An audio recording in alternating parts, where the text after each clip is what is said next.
बाळूमामा साक्षात देव होता, जगाचा मालक होता. बाळूमामा हयात असताना हातात काठी, खांद्यावर घोंगडे घेऊन बकरी राखायचा. दरी खोऱ्यात, डोंगर दऱ्यात, उन्हा पावसात, थंडी वाऱ्यात बाळूमा जिथं मेंढरं विसाव्यासाठी बसतील तिथंच झोपायचा.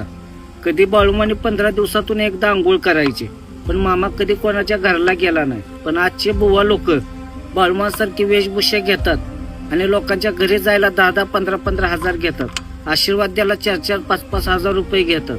बाळूमासारखी तिने कधी मेंढरं राखली नाहीत. बाळूमासारखी या मेंढ्याची कधी काळजी घेतली नाही. कधी बाळूमाच्या बकऱ्यात येऊन राहिले नाहीत काय.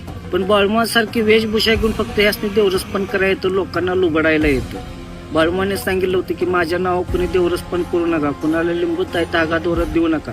हे या महाराज लोकांच्या, बुवा लोकांच्या ध्यानात राहत नाही. हे बाळूमाने फक्त देवरसपण केलेलं ध्यानात ठेवतात. पण बाळूमा देवरसपण असा करत होता की बाळूमा कधी कुणाच्या घराला गेला नाही. बाळूमामा आधी त्या लोकांच्या दुःखावरचं निवारण करायचा आणि हक्कानं मागून घ्यायचा. आदमापूरचे शंकरराव भोसले त्यांना एक मुलगा दिला आणि त्यांच्याकडे 1 एकर जमीन घेतली. तर असा बाळूमामा होता. बाळूमामा कधी कुणाच्या घराला गेला नाही. बाळूमामा कधी कोणाकडे हात पसरला नाही. हे आताची बुवा लोक आहेत, बाळूमामा प्रसन्न झाला म्हणतात. हे पोटा पाण्याचा प्रश्न सोडवण्यासाठी, पैसा कमवण्यासाठी बाळूमाचं नाव वापरून फक्त तिने आपला धंदा मांडलाय.